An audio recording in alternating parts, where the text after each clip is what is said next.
Right, we're starting with Liverpool Spurs, and we're starting with David Smith, who, from his impartial vantage point there in Australia, was watching this game. If Firmino doesn't bang that header in injury time, David, was 1-1 a fair result, or were Liverpool worthy winners, do you think? Depends on your perspective, I suppose, how you see the game. Liverpool dominate in terms of possession and overall shots, but you could argue then that Spurs had the better chances.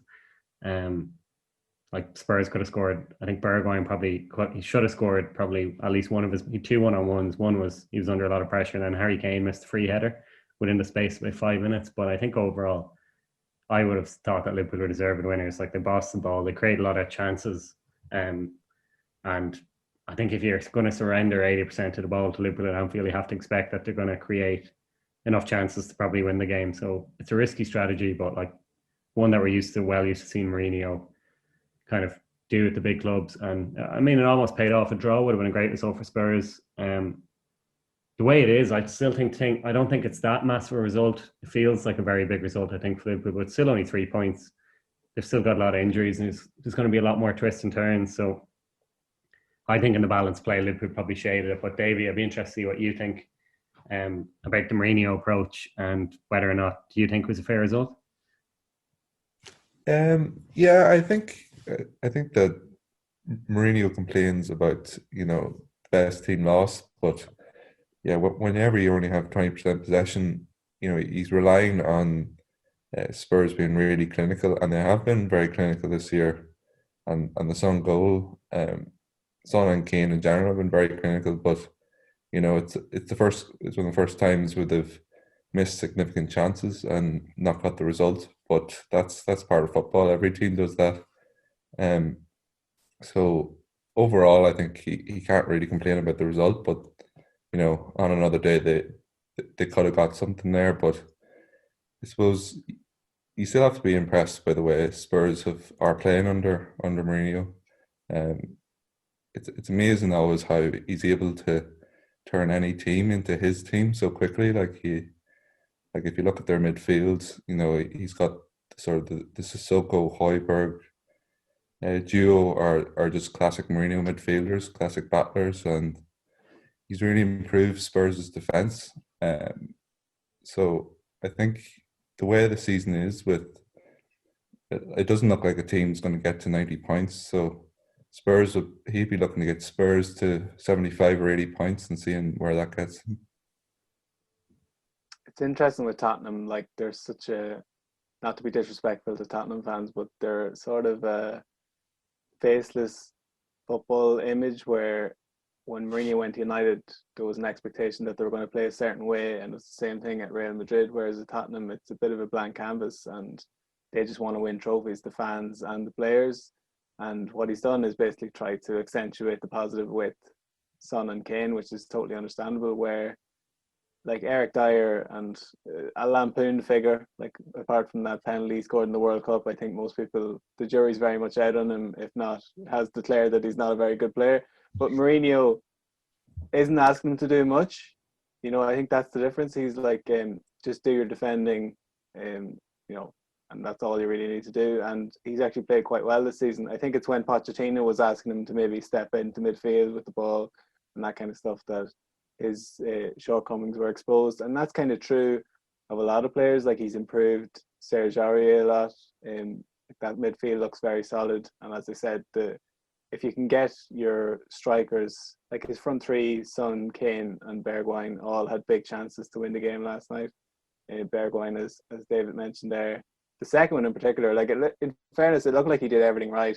A couple of inches more, it clips the inside of the post and it goes in, and everyone's saying it's a great finish. And with Alisson, he definitely has this sort of presence where you think you need a very precise finish to beat him, and that's a great thing for a goalkeeper to have, where there's certain goalkeepers you just feel like if you hit the target, it's going to go in. But now that's a big Champions win for Liverpool, where everything didn't go their way and yet they still managed to grind it out. And it's all about those those set piece goals, which Jamie Carragher did a piece on a couple of weeks ago, that's the hallmark of Champions as well. Those are almost free goals where it's a good delivery, it's a good contact on the header, and that's 3 points, 3 valuable points. But Curtis Jones, David, I think like given the stature of the game, and Liverpool obviously dropped points last weekend, and while Spurs were coming for a draw, Liverpool were obviously like taking the onus on themselves to win the game, and he really stepped up, I thought, to a point where when Thiago came in, I thought he was going to be maybe a complementary player. Curtis Jones might pop up here and there, but he took the game by the scruff of the neck last night, I thought, and had a very good game. Absolutely, yeah. I think he got the man of the match. He, even against Fulham, it was such a dismal kind of Liverpool performance, but he was one of the few bright sparks. And I think it's like his rise has really been sudden. I know he shone in a couple of cup games last season, but like he's gone from basically that, like a cup player, to starting every week for Liverpool almost now with their injury crisis. And if there's one positive out of all the injuries, I think it's how the young players have flourished. Like Reece Williams made his first Premier League start up against Spurs, like one of the deadliest attacks in the league, particularly in the counter. I thought he did really well. You've seen Queven Kelleher in the last few weeks with Alisson out, how well he's done. But I think Jones has been the pick of the bunch. I think he'd more second most touches on the pitch in the first half against Spurs, and I think complete more passes than nearly every other player on the pitch as well. And he kind of these driving runs he brings that Liverpool are often accused of having midfielders are very similar, and that was the whole thing by bringing in Thiago. He gives a different element, but I think Jones is actually very different to what they have as well. He's quite dynamic. He's good at dribbling with the ball. He's got a good eye for goal as well, and even he played quite a good role in the first goal, even though it was ultimately unsuccessful dribble. It kind of fell for Salah to get that deflected shot away. So I think he's a huge future based on what we've seen this season. And as you said, I think he's probably even pinching himself that he's getting such game time, but he's definitely seizing the opportunity. And just from a Liverpool perspective, generally in the court of Liverpool fans' opinions, how big a goal was that for Firmino just to sort of re-establish himself as a goal scorer at crucial moments? Yeah, huge. I think he's been getting a lot of flack this season. I think like the narrative of as we previously discussed has been, if you were to lose one player at the front three, it couldn't be Firmino, which is possibly like the Paul Scholes type overcompensation for people thinking he's not getting enough credit for his role.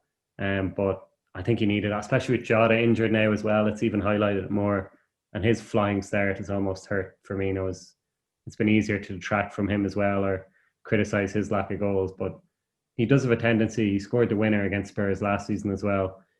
He kind of, I think, thrives in some of the big games. He gets more space, and a lot of his work is selfless, so it is nice to see him. I think you could see from the celebration that it was huge for him even to score the goal. So hopefully he'll kick on. I don't think he's ever going to be a player who hits a purple patch and scores 25, 30 league goals a season. I don't think he thinks like a natural striker, but he is, when he's at his best, I think improves Liverpool immeasurably. So hopefully that's a confidence boost he needs to kind of kick on now over the busy Christmas schedule. Yeah, it's a funny one, just the Theo Walcott thing. I was talking about it recently, and he happened to score yesterday, but the whole thing when he was coming through at Arsenal, that he wanted to play through the middle because like historically that's where goal scorers get their goals. But Liverpool, much like a lot of the teams in Europe these days, the central player, even though Firmino is wearing number 9, he is like that complementary player where the actual goal threat comes from wide. And it's true when Jota's playing, but especially when Salah and Mane are there as well. But no, Davy, I think at the start of the year when we did our predictions, we had Liverpool as firm favourites for the title, and then when Van Dijk went down, I think there was a little bit of reticence from Liverpool fans and everybody in general, but you have to say they've coped with it really well. What's your overall take on how Liverpool have done things since that Merseyside derby? Yeah, I think they really haven't had much luck with injuries. They've had several players come down and various setbacks, but there has been a bit of the Ferguson United about them. They've always found a way, and I think it's really been interesting that Salah's had an excellent season, but before that game, Firmino hadn't played that well, and Mane's on a bit of a goal drought, and it's actually been some fringe players and young players, as David said, that have stepped up to the plate, like Jones, Queven Kelleher in that match. Wijnaldum's been very good. Jota was an excellent signing, and he's actually been much better than I thought he would be. Because I didn't see that level at Wolves, but that just seems to be the magic of Liverpool's recruitment that they're able to see a player that's ready to move on to the next level. And also have to point out Fabinho at centre back, who's not playing his natural position, but looks very comfortable there, and is sort of playing the Van Dijk role of being able to step up, but also be able to do the dirty defending. So there's a lot to, they have been very resilient, but at the same time, you feel there is a title race because they are vulnerable, and it's not like last season when they were winning every game. Like, I can't see them really going on a long run of wins this year either. I think it's going to be tight, but they're still going to be the team to beat after that win against Spurs yesterday.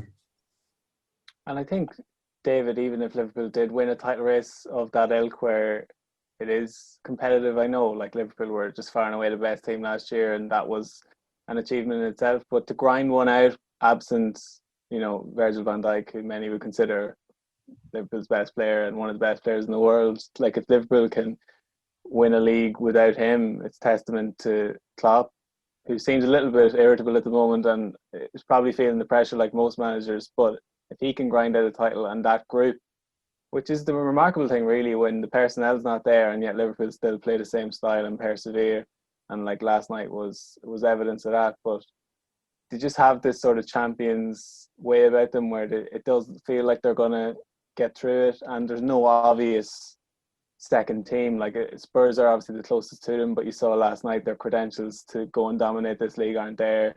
They basically went to play for a draw last night. Man City just aren't at it. Chelsea have faltered already, like 2 successive defeats. We might chat about them in a minute, but Liverpool look in a very strong position. I'd be interested just on your opinion on the comfort level, like for Liverpool fans watching this decimated defence. Like Davy mentioned, Fabinho has looked very accomplished. But one little example last night was that route one from Spurs where I think Kane won the initial header and then Son won a second header, and all of a sudden Bergwijn straight through. Like that doesn't happen when Virgil van Dijk's there. Have there been instances like that in Liverpool games where you maybe feel a little bit less safe when your first choice back four is not there? Absolutely, but I think obviously Van Dijk is, probably the best centre back in the world. I certainly would rate him as it. But there were concerns, I think, since COVID with Liverpool, since they won the league, where they weren't really at it last season. It was kind of attributed to celebrations or just they taking the foot off the gas. But even like people forget that Van Dijk played the 7-2 defeat to Aston Villa.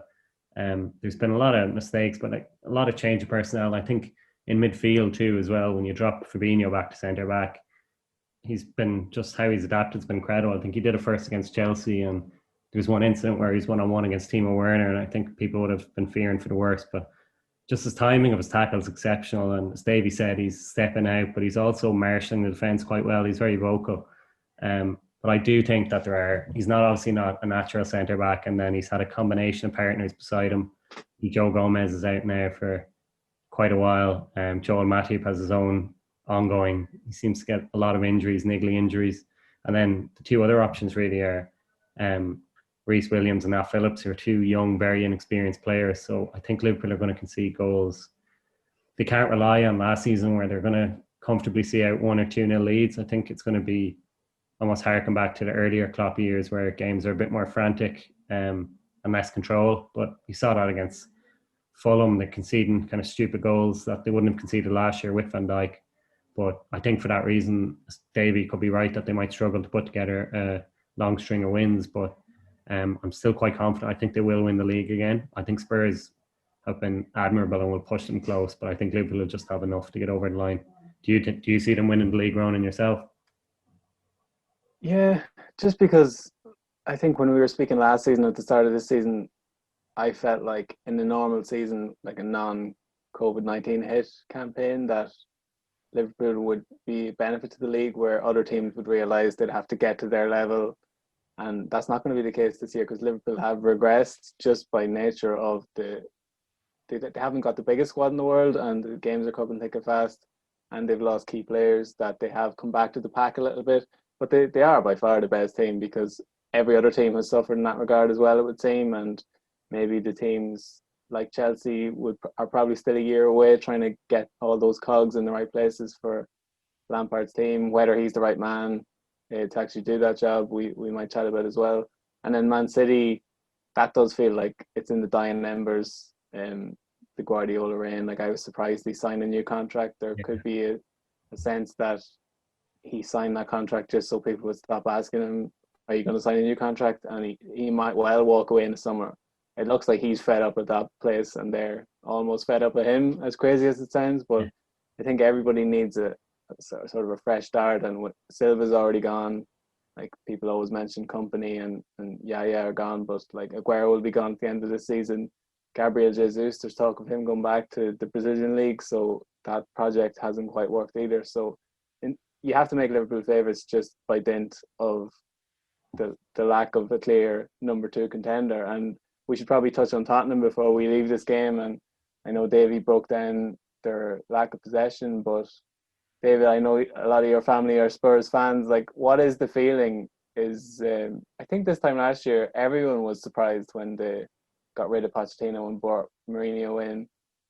But you have to say it has worked. Like, they seem revitalised. Certain players who were wilting a little bit under Pochettino have like flourished again. And the most notable thing, and it struck me, that you'd have to say Mourinho's been backed in the transfer market in a way that Pochettino wasn't. Like famously, Pochettino got Spurs to the Champions League final and didn't really get much backing around that either. So in terms of the Mourinho project as a whole, David, what are your thoughts? Are they legitimate contenders, or is this sort of an early season flash in the pan? I think they are in it, but I think they're very clever at playing themselves down also. Mourinho's the kind of the master of that, but I think he's been, like, if someone had told you a year ago after, say, that Champions League final that Pochettino will be sacked within half a season, Jose Mourinho come in and Dele Alli will be relegated to the sidelines / not making the squad, he'd be head and hands. I think, like, I don't know any Spurs supporters who at the time were pleased to see Pochettino go. But I think you'd have to say Mourinho's really, they're gradually improving. I think he signed very cleverly in the summer as well. He strengthened the full-back positions. Højbjerg's been a fantastic addition.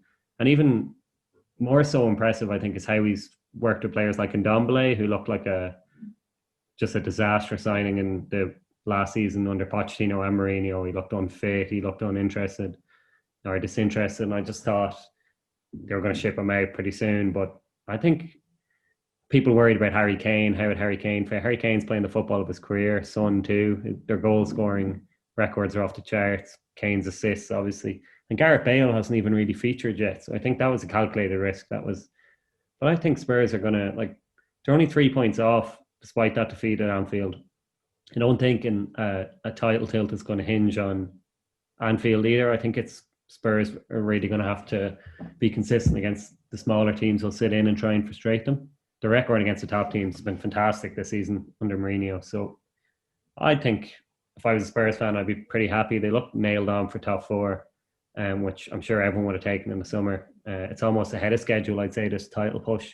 I know it's the Mourinho second season syndrome, but I've been really impressed. So I think they'll be thereabouts for a lot of the season. And Davey, I touched on Man City there. Obviously had a bit of a uninspiring draw with West Brom midweek, which led to Slaven Bilic's sacking, as perverse as that sounds. But a draw at Man City got him the boot. But what have you made of Man City this season in terms of the whole project there? It's been a little bit underwhelming. I think I saw Simon Stone from the BBC put up a stat that they hadn't conceded a goal in 10 hours, and then about 5 minutes later they conceded a goal. But it was a typical commentator's curse. But the balance just doesn't seem to be right there at City. Like when Guardiola first came, they were so good at winning the ball back high up the pitch, and then with Sané and Sterling wide on the wings, they just demolished teams with cutback goals, and they just haven't been able to replicate that. Like when they went to Old Trafford and played Fernandinho and Rodri in defensive midfield, that wasn't a very Guardiola move, but it was because he's just so afraid of the counter-attack, and he doesn't trust the players to stop the counter-attack.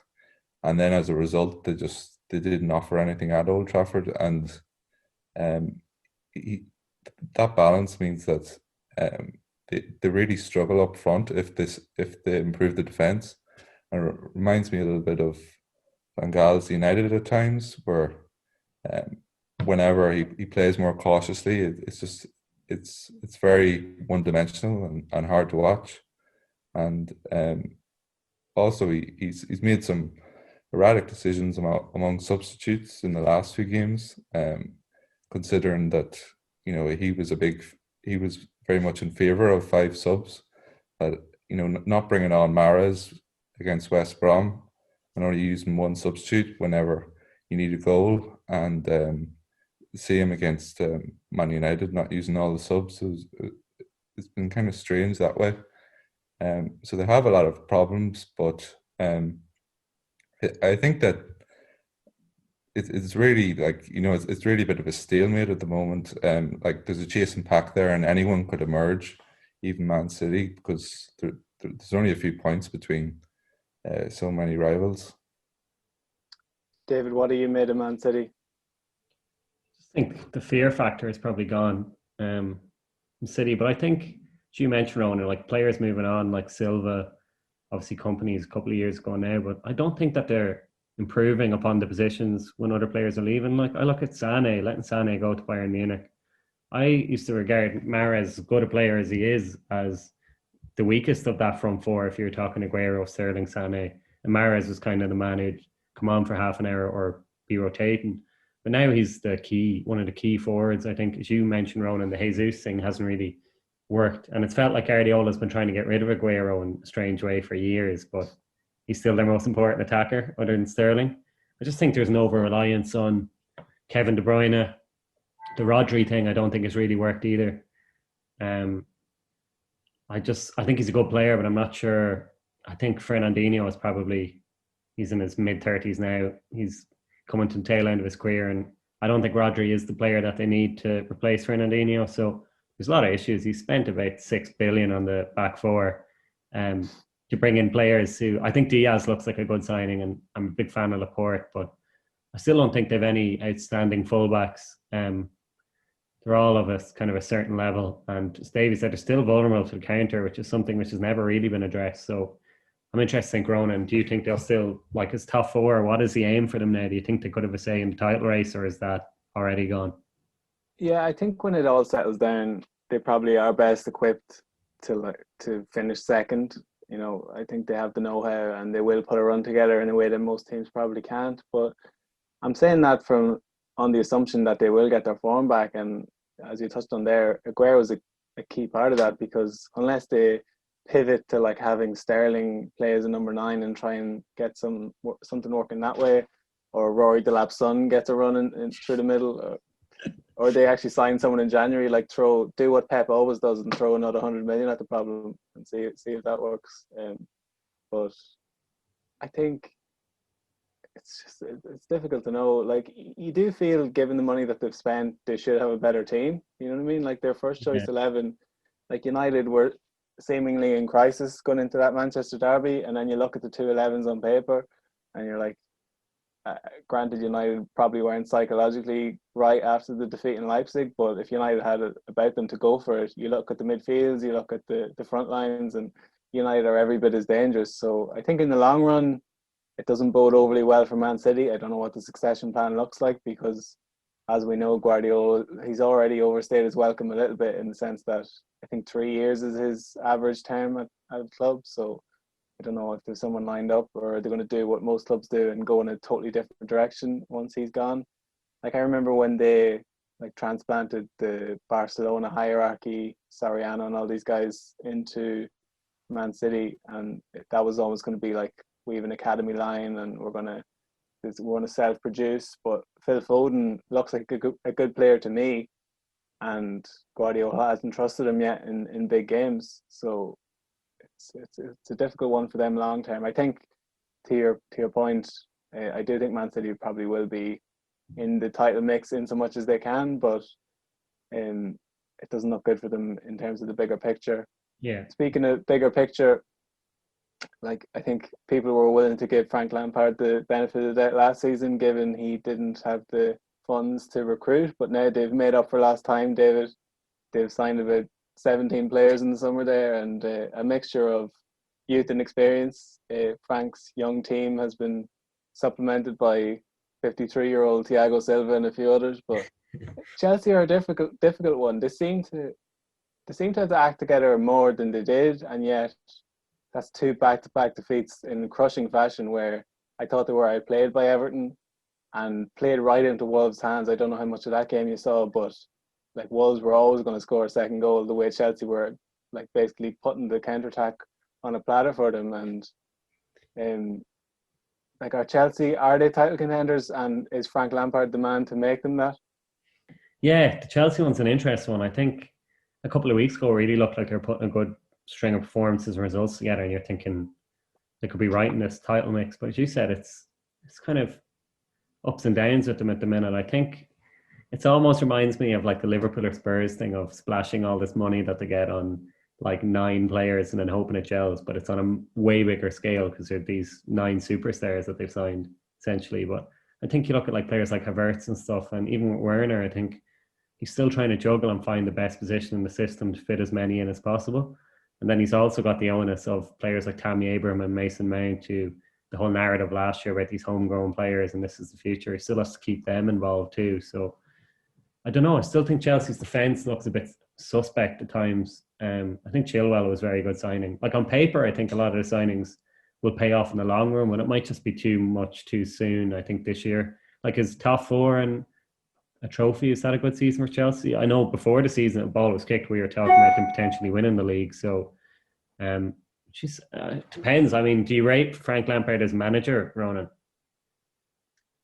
Has he got a style of play? Like, I know this is a criticism that's levied at Solskjaer, but I think Solskjaer has sort of a paradigm of like sort of try and be robust defensively and hit teams in the break, which is kind of like, people try and glamorize what Alex Ferguson did in large part, but in big games, like it wasn't against his philosophy to go to Anfield, sit back and hit Liverpool in the break, for example. So I think Solskjaer, people leveling that criticism, I haven't really understood, but that's another conversation we can get into United. But Lampard, it seems like he chops and changes from game to game. You're never quite sure like what system he prefers. Kepa was made the scapegoat, which was kind of fair enough given his goals to save ratio was pretty terrible. But like Mendy has been solid but hasn't covered himself in glory in every game, so it's not as if they can lean on that as a crutch anymore. They have looked defensively more stable this season, but they have been a lot more conservative this season. So like last season, they were a bit more freewheeling, scoring plenty of goals but conceding. They've like the 0-0 against Spurs, that game was there for the taking. Neither team looked like they wanted to win it. And they were quite lucky to get a 0-0 at Old Trafford, but that was off the back of last season where they lost 4-0 at Old Trafford. So these are the kind of things, I think he's kind of stuck between a rock and a hard place in terms of what he wants to get out of this Chelsea team. It's a funny one. You'd think this season, given the cast of talent he has, that this would be the year he'd want to be, sort of freewheeling and throwing attacking talent at it. But it was actually last season when he had Frank's fledglings or whatever the people were calling them, that he was letting Tammy and all the lads run riot. But I think it's definitely an interesting project. Chelsea are on the up, but Lampard will get the benefit of the doubt given his legend status there, but I'm not sure whether he is the right man to get them back to winning titles. Davy, what have you made of Chelsea in general? Yeah, I've actually been quite impressed by Chelsea, and then that's just with the quick fire fixtures. They've lost 2 games in a row, and it's just completely changing them. I think Everton are ahead of them in the table now, which just shows how quickly it can change. But I think they've addressed the signings have generally been good. They've addressed a lot of their issues. Kepa was a real flop of a goalkeeper, and Mendy looks a lot more solid.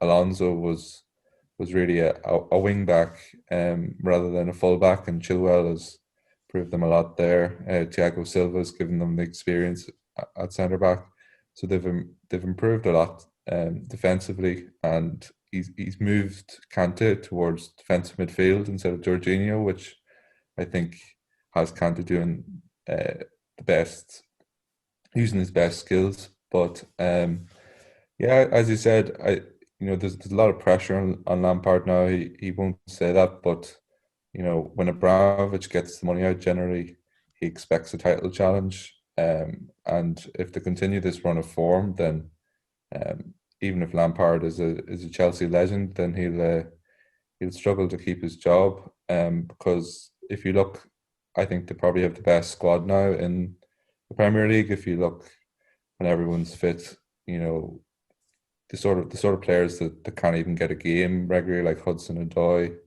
They have Abraham, Giroud, Werner, Hudson-Odoi, Ziyech, Havertz. But even Ross Barkley and Ruben Loftus-Cheek, who, like, if those players were at other clubs in similar stature, they'd probably be in the squad, and Chelsea can't even find room for them in the Premier League squad. So.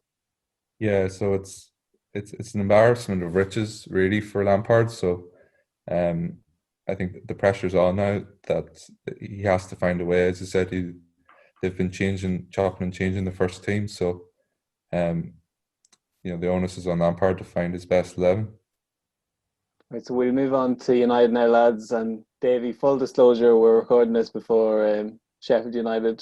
Mm-hmm. Presumably you're going to get their first victory of the season against Man United tonight, given we're having this conversation. But just it's been a weird old season, hasn't it? Because the game in Paris against PSG followed by the game at home to Leipzig, and it looked like United were on course to at least make some noise in Europe, and then it's all gone off a cliff a little bit.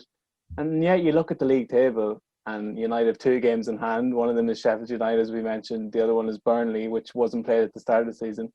And if United win those 2 games, they're second in the table, a couple of points behind Liverpool. So with all that in mind, what has been your take on the first quarter of the season for United this year?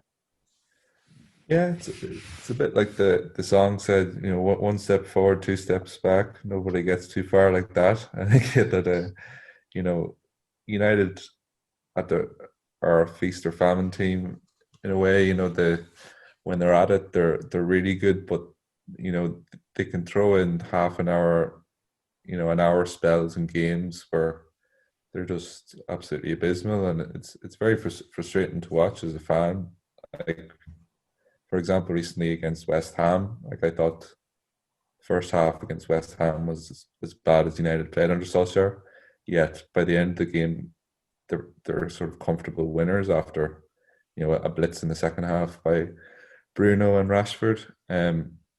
So it's a strange sort of season. The Champions League was a big blow after such a brilliant start, but I don't think United were good enough really to go on a run in the Champions League anyway.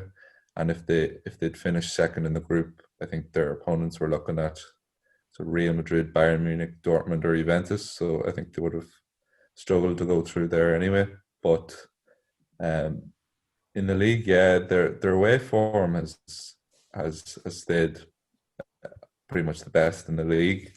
Because I think it's just the way that Solskjaer sets up for games. He sets up for the counter attack, and they have the players for that. But United have issues, and it's hard to see them sustain a title run. At times, I think they've been carried by Bruno Fernandes, who, all aspects of his game, and even just his personality, his leadership on the pitch, he's carried them at times, and they've really struggled. When he hasn't played, I'd really worry if he has serious injury that United would just fall off a cliff. What do you think, Ronan? Because in theory, David, when Donny van de Beek was signed, it was almost like a rotation option, and the assumption was that Bruno Fernandes and Pogba would be in Man United starting 11, but it hasn't quite worked out like that, where I think the defeat to Tottenham humbled them a little bit, where Solskjaer seems to favour having 2 holding midfielders in the team in big games, and that means that it really is only Bruno Fernandes bringing creativity to the table. And to Davy's point there, like, it is an over-reliance by definition that if he is your central hub of creativity, that if he's not at it, United aren't at it. And thankfully, this year he has actually turned up in most games. But it is a lot of pressure for him. Someone who wasn't even at the club a year ago has probably had the impact that United fans were hoping Paul Pogba was going to have when he arrived. And it kind of puts in stark perspective that issue, which is Mino Raiola is forever in the headlines, talking about Pogba's long-term future. But I presume you're not overly threatened by United as a title contender, but what have you made of them, or what have you made of their start of the season? I think, they're just so inconsistent. As Davey said, it's like one step forward and two steps back. I think inconsistent as a team, and then they've got a lot of inconsistent players who are extremely talented. But like, you look at Anthony Martial would drive me insane, as I often say. I think Marcus Rashford's fantastic, but he can also kind of flare hot and cold. I think Mason Greenwood's obviously still very young. There's a lot of pressure on him. And then Pogba obviously is the prime example. But yeah, to go back to the midfield thing, I think you're right that Solskjaer likes to have his two holding players. So for me, I'd be looking at selling Paul Pogba. I think it's just gone on long enough. As you've mentioned, like Bruno's had the impact that people hope Pogba would have. Bruno's worthy of building a team around, whereas I'm not sure if that time has shown that Pogba is reliable enough to do so. So I'd be looking at selling him and trying to get Van de Beek into the team and maybe invest in the Pogba money in a top, like somewhere else in the team, whether it's in defence or for a top class holding player. If you're going to play two holding players, I think Fred and Matic, McTominay all have their strengths, but it might be more beneficial to bring in one truly world class holding midfielder. I think the issue is it's hard to assess then. I mean, everyone since Ferguson's obviously had a lot of issues managing United. So from the outside, it's hard to tell. Like, would you two be happy to stick with Solskjaer? Do you think, at least for the end of the season, next summer heading into next season, would you be happy with Solskjaer? If you say Man United finish maybe third or fourth, and maybe win a cup, would you, or do you think a change is needed? Can he only take them so far? Personally, I think it'd be interesting to hear what Davey thinks. Maybe I have red tinted glasses on, but I think this is probably the best position United have been in from like a squad strength perspective, and even the brand of football at times. Like Moyes didn't know what he was doing. He was put in an unfortunate position where he basically was given Ferguson's team and asked to do the same thing with it, and that was never going to work. Van Gaal, sterile possession, had moments where it clicked, but for the most part it was possession for possession's sake. Mourinho, for whatever we might be fans of his personality or his management style, like what the product on the pitch is, less than inspiring. Whereas there have been certain times, and Davey can speak to this, where like you have been off your seat watching United, and like the Southampton second half was exhilarating. The West Ham comeback was great, but like at the same time, the caveat to that is, are United just playing in moments, as Gary Neville says, where is there pattern to these comebacks, like, or is it just moments of brilliance, whether it be Cavani against Southampton or what they did against West Ham, where it was just flashes of brilliance. But on the whole, I would say, for all the Ollie out hashtags you tend to see when United don't win games, I think given his relative lack of experience and the fact that if he wasn't a United legend, he probably wouldn't be in this job, I think he has done a good job on the whole, purging the squad of like getting rid of the likes of Sanchez and doing his best with the dead wood. Like, to think that Marcus Rojo and Phil Jones are still on the payroll, given what was done in previous regimes where they were given contract extensions when they were clearly not good enough, and there's many players in that boat. But like, if I was giving him a grade, I'd probably give him like a C plus, B minus, and that's pretty creditable given the position he was in. Third place was an overachievement last year. Getting the 3 semi-finals, a disappointment, just the nature of semi-finals. You'd like to have won at least one of them and have a chance to silverware. But what are your thoughts on it, Davey?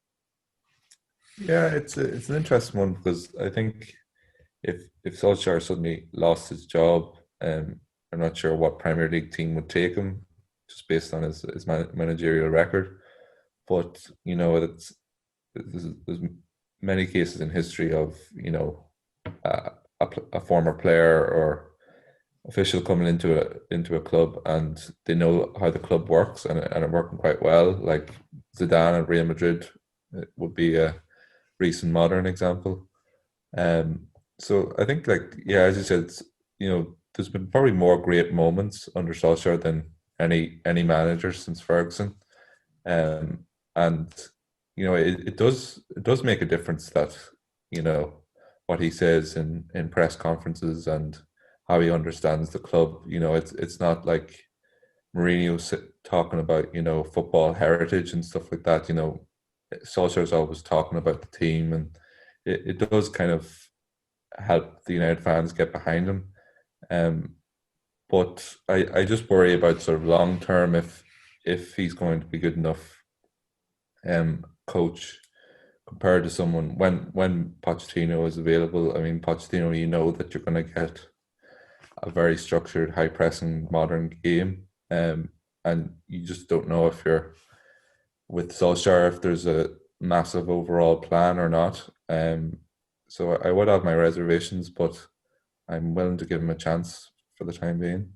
Funny, I think like it's hard to gauge him tactically how astute he is or what the long-term plan is. Like we talked about style, where Ronan was saying, he does seem to have that kind of sitting deep and building robust defense and hitting teams on the counter. But you look at games like the Leipzig game where they just dismantle Leipzig, and he's done a number on Pep Guardiola. He's done a number on a lot of opposition managers in big games since he's come into United. So I think the transfer market's a big thing as well. Like talk about Pochettino coming in, but that arguably helped spell the end of his time at Spurs as well. That cycle where probably the transfer dealings weren't up to scratch as he tried to take the team forward again and rebuild. So like Solskjaer thought he was getting Jadon Sancho. He got Edison Cavani, who's a great player and a free transfer, but something we've spoken about before where I think the transfer structure and strategy since Ferguson has left has been shambolic at best. So like how much of that do you think Solskjaer would be further along in his development with the team had he been given the players that he wanted, Ronan?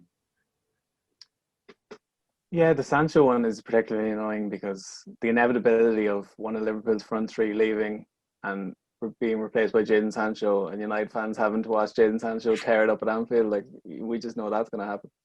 But like in terms of the season just gone, like it was pretty much public knowledge that was his number one target, and it was going to be a key signing for the team. And you've seen him have to revert to a diamond, which like he never played before the season, just given that there are no wingers in the squad, like zero wingers in the squad. And that's for someone who wants to play the traditional Manchester United way of wingers and to have no wingers to deploy, kind of speaks volumes. But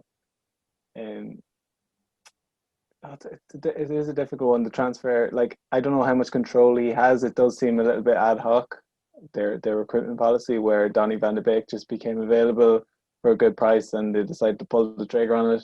Like I think it was a good signing in the grand scheme of things, but like the names that were linked with were Jack Grealish and James Maddison and Jadon Sancho, Upamecano, these kind of players, and none of them came through the door. Edison Cavani seemed like a panic buy. The fact that it was done on transfer deadline day, even though he could have been signed at any point before or after, kind of elevates that notion a little bit. But I think when you look at the signings he's made, Aaron Wan-Bissaka, I don't want to use the word raw for a 50 million plus player, but he's got the defensive credentials seemingly. Probably lacks a little bit of like in the box awareness where like he seems to get caught on those balls to the back post a bit, as was shown against Leipzig. But as a one-on-one defender, I think he's probably maybe the best in the world, or certainly among that crop. And that's probably the hardest thing to teach. You can't really teach that recovery pace or that wherewithal, like when to make the tackle. He seems to have that down. I think and we're getting into the weeds a little bit, but if there was a Jadon Sancho there and Wan-Bissaka wasn't relied upon to make good deliveries, and he was like almost a diversion in the way Gary Neville was, where just keep bombing past the winger and it almost opened up space for the winger, that could be his role as an attacking force. But yeah, I think Wan-Bissaka was a good signing. Maguire, I think the jury's out on him a little bit, but on the whole, I think he's been pretty solid. Certainly an upgrade on what was there. The price tag is always going to count against him. But those two signings have been good. Bruno Fernandes has been probably the most transformative signing United have had in about 15 years. It's hard to think of one like it in recent memory. Since Van Persie, I would say, he's probably had the biggest impact, would you say? Or is there anyone since? No, probably Van Persie. Like, given he delivered the title, his the sort of catalyzing impact, and we said it earlier that we almost expected Pogba to do this, but Fernandez, he's United's best player, and yet he leads by example. He's the one that presses the ball. He's the one that like turns up for every game. It doesn't matter if it's Brighton or if it's PSG. He almost plays to the same level, and that's not true of certain players. Anthony Martial, notably, that you mentioned, but it's just it's such a hard one to judge. I think United are in a good place, but to get to where they really want to be, it's hard to see if Ole Gunnar Solskjaer is going to be the man for that. I have two questions for you both. One, would you keep Paul Pogba or would you sell him either in January or in the summer? And two, do you each think that Man United will make the top four or push for the title if you're being extra? I think Pogba's definitely going to go in the summer. I don't know who's going to take him though. Like Barcelona and Real Madrid have openly said they're recruiting young players, and like as mad as it is, I think Pogba's probably seen his best days like athletically. So his next big contract's probably going to be at the likes of PSG or maybe Juventus at a push if they can put the funds together. I don't know if United can do some sort of swap deal, but this is definitely his last season. I think the writing's on the wall there, and I think they probably will get top four. Given like Arsenal aren't at the party, Chelsea and Spurs, I'm not sure. Man City, I think United, given the level of uncertainty, I think they're playing at a good enough standard where they can pull out enough games, and their home form will eventually come back to par, and they will start getting wins at home. And if they can keep their away form on any sort of comparative level to the way it is now, that should be enough to get top four, I think.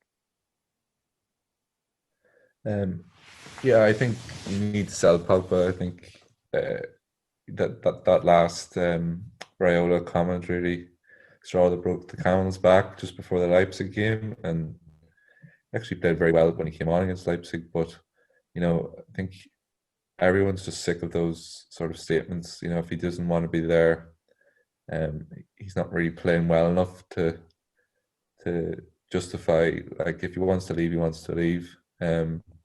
But yeah, the problem with Souters and how much money he's going to want for his next club, because teams are probably going to look at his wages and think we can just get him for a free transfer in a few years. So, United might be left with him in limbo for a while. Like, I wouldn't rule out sort of an Ozil situation. Maybe it's in the future with him. What was the other question again? Will they get top four? Oh, top four. I think they might struggle, actually. I think if I'm going to pick top four at this point, Spurs have been better than I thought they'd be. I think Chelsea have a lot of potential. So I think Man City will hit a certain level. So I think it's going to be a struggle, I think. And if they, after going out of the Champions League, if they don't get top four, I think Solskjaer's job will really be in jeopardy. But it's really going to be a close call between, and it's just the season that it is. It's so tight at the moment that even I think the likes of Southampton and Everton, even it's not the sort of season that it is. It's not impossible that you could see a run from a non-fancy team for top four also. And David, it's almost indicative of the fact that we haven't mentioned Arsenal in this conversation at all, and they were kind of in the mix in our pre-season preview, but it seemed a little bit rosy when they got the win at Old Trafford, and Thomas Partey had a very good game. It looked like the recruitment's good. They've got a style of play coming off the back of an FA Cup win and an impressive performance in the Community Shield against Liverpool, that maybe they're there. Creditable performance at Anfield. They weren't cowed by it. Like they played pretty well even in defeat, but it's kind of gone off the rails entirely. And Garrett's not here, so we can't go too in depth on the micro side of it. But what has your take been on Arsenal this season? Yeah, look, it just seemed to be, as you mentioned, that game at Old Trafford, like that was a real Arsenal of old performance, and there was a lot of Roy Keane was in the Sky Sports studio afterwards hyping up Thomas Partey, and people said they've got the spine now with Gabriel coming in. They're looking a lot tougher. They're playing, Tim Cahill was arguing that they're playing in Arteta's image. They've got a defined style. They know why, when they lose, they know why they lose. But you look at them, and I know you've seen these outrageous statistics about how many crosses they're putting in the box. They don't have the players to play that way. Even like down to the minuscule things, like Hector Bellerin's done 5 failed throws this season in the league. You're like, if ever there was a symbol of a club being in disarray, like that's pathetic from a professional footballer. I think on paper, I thought their business was good in the summer. The Willian one, I mean, he came in and had an instant impact in the first day. You're thinking this could be a sure bit of business here, but that hasn't really panned out. I think Pepe is still 70 million signing, who is kind of a fringe player, playing against Dundalk in the Europa League, is like his. I just don't know where they are with Arsenal. I like Arteta, and he speaks very well, and people speak very well of him, and he seems quite articulate and very football savvy, but there's something just not clicking, and I don't know if it's a rut. Aubameyang, since he signed that contract, hasn't struggled. I think he scored 1 goal at the right end and 1 goal at the wrong end, so there's definitely issues there. I mean, Ozil's obviously, it's a statement to leave him out, and it's fair enough when you say he's not in my style, it's not the way I want to move forward with the team, but there's a huge creative spark that's absent without him, and you just wonder, as Davy said, touched on the Ozil thing and the Pogba earlier, I just, like, is Arteta going to have to call him back in from the cold? I'm interested to see what you think. Like, they're hovering above the relegation zone. Do you think Arteta could potentially lose his job this season, or will they keep the faith with him and just see this as a blip? Like, I think we said when we were speaking to Gareth in the Arsenal chat a couple of months ago that I was surprised they didn't give Arteta the job after Wenger.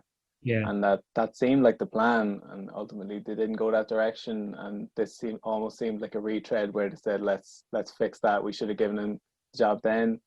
And whether they can back him as much as, say, Frank Lampard has been backed, I don't think Arsenal will ever be in a financial position to do that.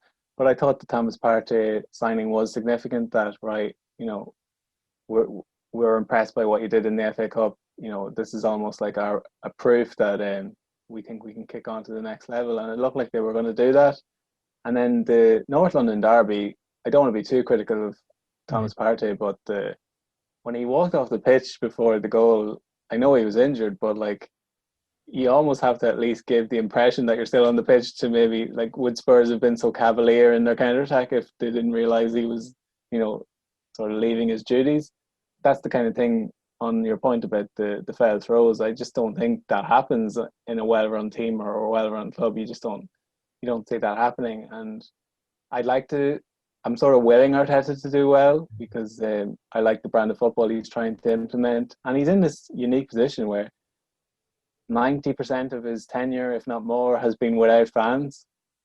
You know what I mean? Like, I think he had a couple of away games where they didn't get any victories. They beat United at the Emirates in January, had a couple of months after that, and then we all know what happened. I think he, in fact, was the watershed moment for football in this part of the world, where he tested positive for COVID-19, and that sort of set in motion everything where the season came into lockdown. But it's such a unique atmosphere. Whether the Arsenal fans would actually be of any benefit to him, we know how is fickle the right word, but they're not afraid to boo their managers at the drop of a hat. So I just think he needs to be given more time, not just in terms of the product on the field, but he hasn't really got a chance to put his stamp on things yet. The Aubameyang thing felt like a key signing, and for all the world it seemed like he was going to leave. And I still think that was a positive move, but can you play Lacazette and Aubameyang in the same team? I think the fact that Lacazette was dropped against Southampton would suggest that Arteta is coming to the realisation that you probably can't. Is there any value in playing Aubameyang on the left wing just to accommodate Lacazette? I don't think so. You have to get your best players in their best position. So this season seems like a write-off already, but hopefully, on the whole, I think Arteta will be able to turn things around at Arsenal. Yeah, I think especially just the indiscipline, like the red cards. You said that Partey thing, like, that's shaking your head at that. And I think they're just picking up these needless, like Gabriel, these petulant bookings are then leading to red cards. that'd be the big worry for me, that he came with a reputation as quite a disciplinarian, Arteta, and it was my way, or like there was no room for error or for kind of petulance, allegedly. But we're seeing a lot of that kind of taking shape on the pitch. So, Davey, what do you think the aim is now? Is it just try and push in the cup competitions and finish mid-table, or do you think they can still get a Europa League place? Like, how far are they too far adrift now to challenge at the top end? Yeah, I think at the moment it's really saving face. I think, but they've, they're only a few points above the relegation zone. It really is it's a disaster of a Premier League season. Maybe looking at Europa League as a possibility for challenging for looking at the Europa League as a possibility for getting Champions League football next season. But yeah, I think Arteta hasn't done an amazing job, but I think, you look at the way that Arsenal have been managed, and the sort of recruitment and the allocation of wages, it's amazing. I think Willian was looking for somebody to take the hit and somebody to fall for his wage demands, and Arsenal took it. And when you consider that Willian, David Luiz, Aubameyang and Ozil are probably on more than £1 million a week between them all, and what reward are Arsenal getting for all that? Like a lot of Arsenal's good play would be, they have some good young players like Saka and Nketiah. I'd like to say Maitland-Niles play more, but they have. It's so different to how Arsenal operated under David Dean and Wenger for years. I think Aubameyang, he's still a brilliant player, but I think in the peak Wenger years they would have let Aubameyang go and saved the money and rebuilt. Whereas now you've got Aubameyang, who hasn't played that well this year, in his 30s, and if he continues to get worse, then they're stuck with him, and they have a lot of players that they're stuck with, can't get rid of, and that comes from more than just Arteta. That comes from behind the scenes at the club. Finally, then, just on speaking of managers under pressure, like we've mentioned, Solskjaer and Arteta, one manager didn't last. The first casualty is Slaven Bilic, as you alluded to earlier on, and after a commendable 1-1 draw that the Etihad against Manchester City, he's been sacked and replaced by Sam Allardyce. What are your thoughts on that? Do you think are West Brom the current bottom three? I think Sheffield and West Brom are looking. Sheffield are looking on. They've been very unfortunate, I think, as well, but it's not looking good for them. Do you think Allardyce will keep West Brom up? He's got the record to suggest that he will, and we're kind of in an unusual position coming into January where normally stuff's sort of set in stone, but given that the season started a few weeks later, it almost plays a trick with your mind, where that whole adage that if you're bottom at Christmas you have no chance of getting out, it doesn't quite apply this time. But West Brom, as you mentioned there, Sheffield United, I feel like the 1 point isn't reflective of how they're playing. I think they actually are defending resolutely still for the most part. I know they had a heavy defeat last weekend, but they're just not scoring. And like last season, they were nicking goals and getting points and 3 points here and there. That's just not happening for them. They might be able to turn that around. West Brom have looked a bit loose, or like they play nice football, but you can really get at them. And I don't think many people could say that about Sam Allardyce teams. The first thing he's going to do is make them difficult to beat, and maybe try and use some of that star power that they do have at the top end of the pitch. Like they have some really good technicians in midfield and up front, and obviously our own Callum Robinson can hopefully chip in with a few key goals. Darragh O'Shea is one of my favourite Ireland players at the moment.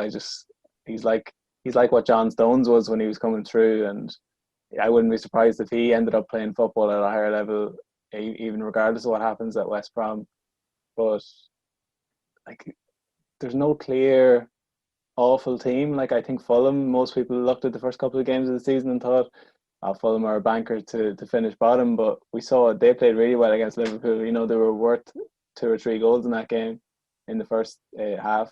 Absolutely. And West Brom, it's an unfortunate one for Slaven Bilic, because I actually think as a manager to take your team forward, I would pick him over Sam Allardyce. But in this very unique set of circumstances where parachute payments are almost done with, and West Brom need to try and stay in the Premier League this year, that it was probably a chance worth taking. The timing of it, as we've touched on a couple of times there, the cynic in me would think that the owners looked at the Man City game and thought, right, we're going to lose that game like 6-0, so it's a good excuse to get rid of Bilic. And it turned out that they put in a performance of the season, and he still gets sacked. So the timing of it seems weird, but I have to say I would agree with the decision in large part. Yeah, I think I read a good piece on The Athletic today where they're kind of suggesting that there's been a lot of friction between Bilic and the board back to the getting the automatic qualification or promotion last season from the Championship, where there was disagreements over transfer policies. I think Higazi was let go, who he saw as a key defender, and he wanted 2 strikers, he didn't get them. He wanted loan deals that eventually came over the line done faster. So I think it's kind of been building for a while, and then around lockdown things kind of that exacerbate the whole thing, the COVID delay. So I think it's been brewing for a while. It's not as knee-jerk as it seems, but yeah, I think Bilic, is a good manager, and he's quite an infectious guy. Fans always seem to take to him, but he's had a couple of unlucky kind of endings now in the Premier League, so you wonder what's next for him. But as you said, like Allardyce it's a short-term fix at best. So, well, I suppose it's early enough in the season, at least they've acted now, where, I don't know, David, do you fancy him to beat the drop now with Allardyce on board, with his kind of experience? Definitely gives them a good chance. I think already, I think there's the relegation places are kind of, it's going to be sort of 3 from 4 or 5. Arsenal aren't going to get relegated. I'll say that now, might be famous last words, but I think Brighton have been really very unlucky at various times. I think they've played very nice football and haven't got the results to deserve, but they've kind of, last few weeks, they haven't separated themselves from that drop. So Sheffield United look like they're going to go down unless there's a drastic improvement. So it's 3 between Burnley, West Brom, Fulham and Brighton, and it looks like if it was a match between Burnley and West Brom to decide the relegation, we can imagine that would be the worst game of all time, but it would come down to whoever couldn't flick it on in the last minute from a corner or something. But it's going to be a dogfight for that last relegation place. I saw someone saying that West Brom play Leeds in a couple of games, and you can just imagine if Allardyce beats Bielsa, the press conference will be entertaining. He'd be dying to shut up the Bielsa brigade. Yeah. United Leeds should be a good game on Sunday. We'll probably be able to talk about that, which will inevitably be like 5-5. But we should talk about also this weekend, lads. It's kind of flown under the radar, which seems a bit ridiculous to say, that the All-Ireland final is on Saturday the 19th of December. And David, I'll go to you first, because unfortunately Meath had a first-hand view, as all of us in Leinster have had in the last decade or so, that this Dublin juggernaut, it doesn't really matter what the personnel looks like, long gone are the days of Paul Flynn and the Brogans, but they just keep churning them out, and Brian Fenton, Ciara Kilkenny would probably get in any Dublin team of any era. So the bookies would suggest that this is very much a sure thing for Dublin. Mayo have proven the bookies wrong in the past, but what are your thoughts going into Saturday evening's game? I think the Leinster Championship is virtually a physical form of the "stuff he's already dead" meme from The Simpsons. But so I don't think we can judge. It's harsh to judge, I think, any of the other counties opposing Dublin, and you can't really judge Dublin on those performances either. I think Mayo have the tools to pose them problems, but I can't see beyond Dublin. I think it'll be a fascinating game for a lot of reasons. I think Mayo are quite dynamic, but I just worry, like their game against Tipperary was fantastic watch, but I just worry they were so open at the back, and I think Tipperary let some goal chances go begging, whereas I don't think Dublin are so clinical. They'll just grab you by the throat, and you could see someone like Conor Callan, Dean Rockberry in the game. It could be one of those games that the first 15 minutes is a goal ferry, and it could be plain sailing from Dublin from there. I think we all want to see a tight game. Cillian O'Connor being in such good form is obviously a huge boost for Mayo. He seems to be over the worst of his injuries. Tommy Conroy's been a fantastic find.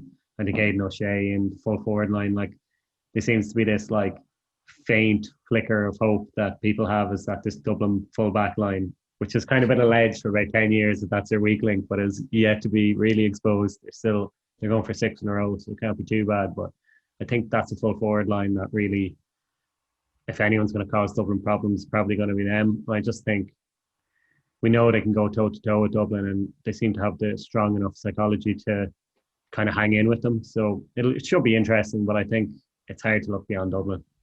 What do you think?